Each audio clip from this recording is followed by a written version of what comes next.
paz de Jesus e o amor de Maria, amados irmãos e irmãs, hoje nós estamos celebrando a solenidade de Pedro e Paulo. No Evangelho de hoje, Mateus, no capítulo 16, dos versículos 13 ao 19, vai nos dizer assim: chegando ao território de Cesareia de Filipe, Jesus perguntou a seus discípulos: no dizer do povo, quem é o Filho do Homem? Responderam: uns dizem que é João Batista, outros Elias, outros Jeremias, ou um dos profetas. Disse-lhes Jesus: e vós, quem dizeis que eu sou? Simão Pedro respondeu: tu és o Cristo, o Filho de Deus vivo. Jesus então lhes disse: feliz és tu, Simão, filho de Jonas, porque não foi a carne nem o sangue que te revelou isto, mas meu Pai que está nos céus. Eu te declaro, tu és Pedro, e sobre esta pedra edificarei a minha igreja. As portas do inferno não prevalecerão contra ela. Eu te darei as chaves do reino dos céus. Tudo o que ligares na terra será ligado nos céus, e tudo o que desligares na terra será desligado nos céus. Queridos irmãos e irmãs, o Evangelho de hoje nos traz a profissão de fé de Pedro e depois algumas outras informações. No Evangelho passado, nós lemos o Evangelho de Lucas, em que também foi tratado a questão da profissão de fé de Pedro e Jesus que anunciou pela primeira vez a sua paixão. Mas hoje o Evangelho começa também com a profissão de fé de Pedro e depois tem outras características do Evangelho de Mateus que nos traz para que possamos refletir nesta solenidade de Pedro e Paulo. Vamos recordar que a profissão de fé de Pedro aqui no Evangelho de Mateus, ela traz uma característica diferente. É um momento decisivo no ministério de Jesus, no qual vai revelar Jesus como servo sofredor. Pedro é colocado como o primado, o primeiro, ele é o chefe. Jesus coloca ali Pedro: tu és Pedro, e sobre esta pedra eu edificarei a minha igreja. No Evangelho de Mateus, este episódio será também referente a um outro momento importante para a fundação da igreja, que será a definição e a declaração de Pedro como o primeiro, como o chefe. Então nós vemos essas características no Evangelho de Mateus, que trata não somente da questão da primazia de Pedro, mas também de outras características, como por exemplo a própria profissão de fé de Pedro. Depois Jesus vai declarar que Pedro é bem-aventurado, porque não foi carne ou sangue que revelou, mas o Pai que está no céu. E depois a promessa da função da primazia de Pedro, que nós iremos refletir no Evangelho de hoje. Importante nós termos em mente que esse Evangelho também traz um significado muito importante para a igreja, ou seja, para o estudo da eclesiologia, onde ali nós vemos a intenção de Jesus: sobre esta pedra eu edificarei a minha igreja. Então nós vemos ali Pedro, que representa os 12, não somente Pedro sozinho, não, Pedro representa os 12. Mas começamos no Evangelho, o evangelista Mateus, ele nos traz ali uma questão. Ele pressupõe a identidade de Jesus, a identidade entre Jesus e o Filho do Homem. Chegando ao território, Jesus perguntou: no dizer do povo, quem é o Filho do Homem? Mateus ele traz esse título, Filho do Homem, que assumiria um significado cristológico que será manifestada na função de Jesus, que será enxergado como aquele juiz escatológico. Olha, e os discípulos respondem, dizem que é João Batista, ou seja, será que João Batista ressuscitou? Mas outros dizem que é Elias, ou seja, o Elias era aquele esperado como o precursor do Messias. E outros identificam Jesus como um dos profetas, de modo especial Jeremias, que era considerado um grande intercessor e defensor de Israel. E os discípulos trazem essas três figuras, mas Jesus não está somente interessado na opinião do povo, que eram uma visão inadequada de Jesus. E Jesus continua, e vós, quem dizeis que eu sou? E vocês que estão já caminhando comigo há algum tempo, quem dizeis que eu sou? Ele questiona os discípulos, fazem os discípulos pensar, refletir.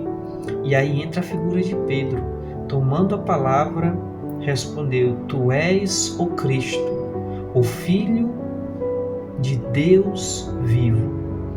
Tu és o Cristo, o Filho de Deus vivo. Mas será que Pedro ele professou a fé de forma consciente, ou seja, uma fé sólida, uma fé fortificada? Vamos ter em mente que a palavra Cristo, Messias, na mentalidade judaica, indicava o descendente de Davi, na qual se esperava a restauração do reino de Israel, um rei que seria como Davi, um rei político. E aí nós podemos nos perguntar, será que Pedro professou a fé em Cristo ou se referia somente à identidade messiânica desse rei político? O próprio Evangelho nos dá essa indicação. No versículo 17 vai dizer, Jesus, bem-aventurado és tu, feliz és tu, Simão, filho de Jonas, porque não foi carne ou sangue que te revelaram isso, mas o meu Pai que está no céu.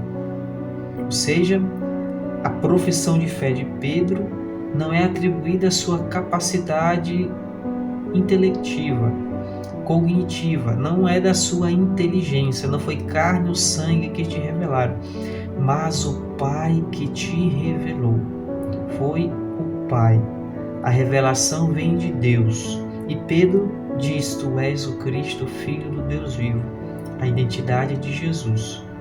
Mas, de todo modo, em todo caso, essa confissão de fé de Pedro irá refletir a fé pós-pascal da igreja, da filiação divina de Jesus. Vai refletir essa mesma fé pós-pascal, depois da paixão, da ressurreição de Jesus. A mesma fé, tu és o Cristo.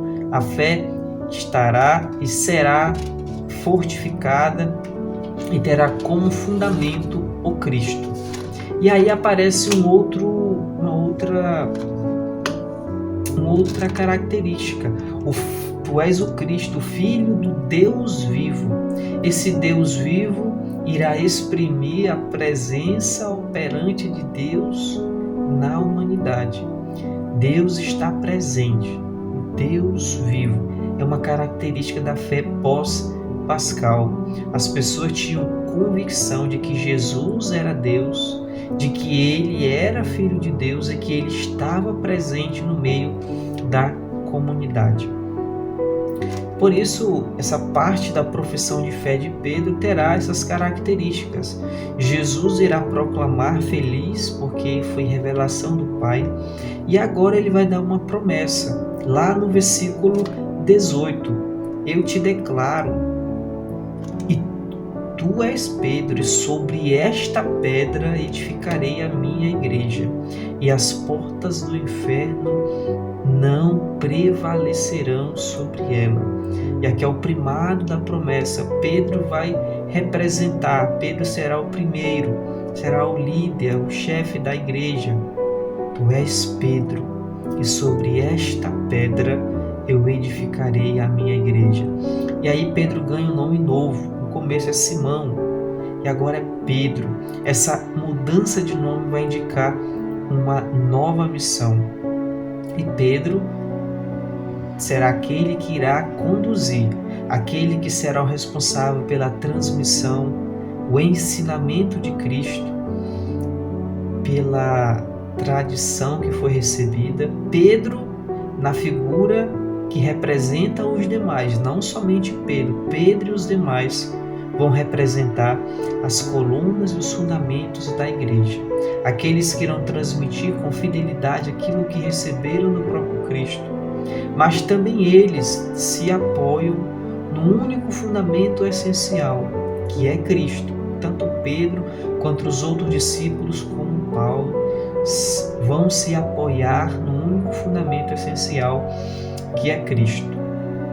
Por isso, ele dá essa promessa desse primado. E uma outra característica interessante: as portas do inferno não prevalecerão. Ou seja, essa promessa ela não exclui as tribulações e as perseguições, mas a comunidade resistirá, ou seja, colocará a sua fé no mesmo fundamento que Pedro colocou, o mesmo fundamento em que Paulo colocou, que é Cristo, essa fé inabalável.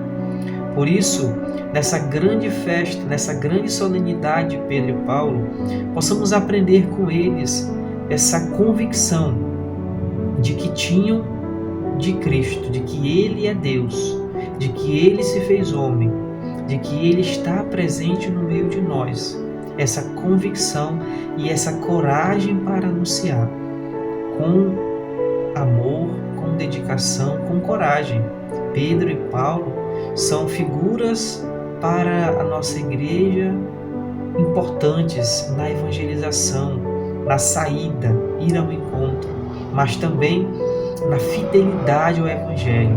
Esses homens que entregaram suas vidas por amor ao Evangelho, para que possamos tomar o exemplo de Pedro e Paulo e assim continuar essa missão de anunciar Jesus, de anunciar que Ele é o Cristo, que Ele é Deus, está presente no meio de nós. Por isso, peçamos o Espírito Santo para que possa nos fortalecer, para que possa nos dar coragem de seguir adiante, de ser fiel ao ensinamento de Jesus. Peçamos também a intercessão de Nossa Senhora, que ela interceda por nós, por nossas famílias e pela nossa vida. Ave Maria, cheia de graça, o Senhor é convosco. Bendita sois vós entre as mulheres, e bendito é o fruto do vosso ventre, Jesus. Santa Maria, Mãe de Deus, rogai por nós, pecadores, agora e na hora de nossa morte. Amém.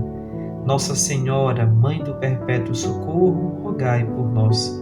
Santo Antônio Maria Zacaria, rogai por nós. São Pedro e São Paulo, rogai por nós. Que o Senhor Jesus nos abençoe hoje e sempre. Uma santa e abençoada semana.